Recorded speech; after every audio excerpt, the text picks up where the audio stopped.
لغايه يومنا ده ما استلموش النسخ التيتانيوم بتاعتهم. على سبيل المثال الموبايل ده ما كانش فيه اي حاجه مميزه فيه اطلاقا، ما كانش ليه اي علاقه بالبلاي ستور، وطبعا مش كل الابس كانت موجوده عليه. الفيديو ده متصور تقريبا من شهر 2، يعني تقريبا بقاله 6 شهور ما اتعملوش اديتنج بسبب اللي علمه الا الله.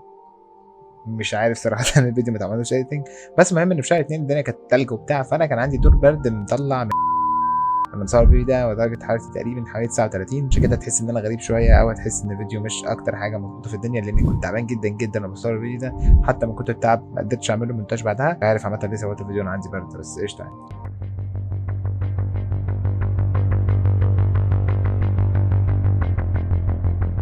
ايه الاخبار؟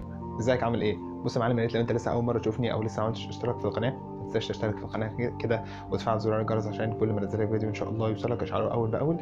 وتعالى نشوف النهارده هنتكلم عن ايه. مش كل شركات الموبايلات بتقدر ان هي توصل او تقدر ان هي تنجح، ومش كل شركات الموبايلات برضه بتقدر ان هي توصل البرودكت بتاعها بامان للسوق بتاع الموبايلات. في شركات كتيره جدا بتطلع وبتظهر كده وبتختفي برضه في نفس اليوم، او في شركات تانية بتبقى ناجحه في المجالات اوريدي اللي هي بتعملها، او بتبقى ناجحه اوريدي في شغل في مجال تاني هي شغاله فيه، وبتقرر ان هي تخش سوق الموبايلات تحت شعار مش يمكن لما اجرب اطلع بعرف.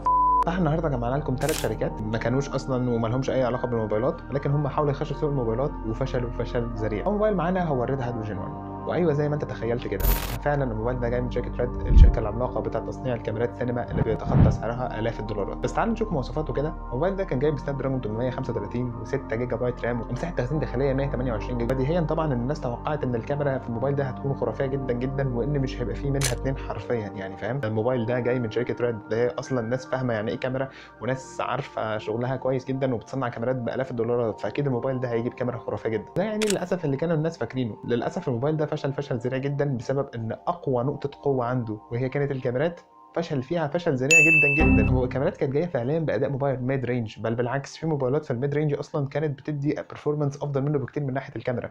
والناس اكتشفت ان انت بتدفع تقريبا حوالي 1200 دولار لو اخترت النسخه الالومنيوم، و1600 دولار لو اخترت النسخه التيتانيوم، في كلام فاضي. وعلى ذكر النسخ، الناس اللي دفعت 1600 دولار في نسخه التيتانيوم جات لهم برضو النسخه الالومنيوم لغايه ما يتصنع نسخه التيتانيوم من الموبايل، ولغايه يومنا ده ما استلموش النسخ التيتانيوم بتاعتهم. موبايل معانا وهو امازون فاير فون. شركه امازون معروفه جدا جدا ان هي حرفيا ان اكبر سوق الكتروني موجود في العالم تقريبا. وشركه امازون ده مش اول جهاز تعمله، امازون قبل كده كانت عملت كندل، وقبل كده برضو عملت الايكو دوت اللي فيها اليكسا.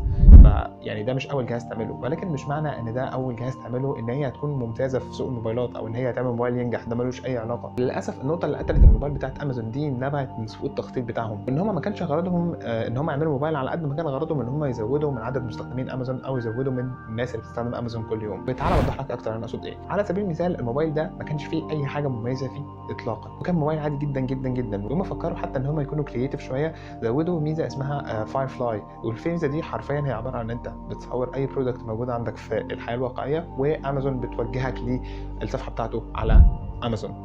فلسبب غير معروف الفيتشر ده كان موجود في الموبايل، اللي هو يعني انا استفدت ايه؟ اللي استفدت ايه؟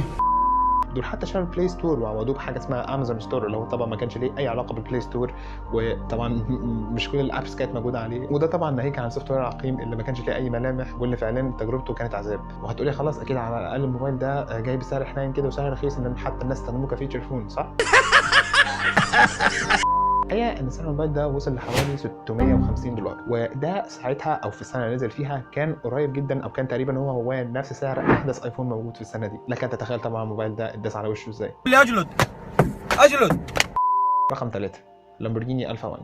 الموبايل ده من لامبورجيني فعليا، يعني مش كولابريشن ما بين لامبورجيني وما بين اي شركه ثانيه، لا الموبايل ده بيتباع على ان هو موبايل من لامبورجيني. الموبايل ده جاي بظهر من الجلد وفريم من الليكويد الوي، والليكويد الوي ده ماده بتبقى مقاومه للصدمات ومقاومه كمان للخدش او لاي خدوش. يعني مشكله صغيره قد كده، يعني ان سعر الموبايل ده بيوصل لحوالي 2500 دولار. وفي الفيديو بتاعه مستر ميوزي بوس جرب الموبايل ده واشتراه فعليا، واكتشف ان في شبه غريب ما بين الموبايل ده وما بين موبايل من شركه زد تي اي. ومع تعامله اكتر مع موبايل اكتشف ان هو بالظبط موبايل من شركه زد تي اصلا. يعني هم فعليا جابوا الموبايل ده وحطوه في كفر نظيف جدا، او غيروا الماتيريال بتاع ظهر الموبايل والفريم اللي حوالين الموبايل، وحطوا ظهر جلد وبتاع، ورفعوا سعره من 400 دولار ل 2500 دولار.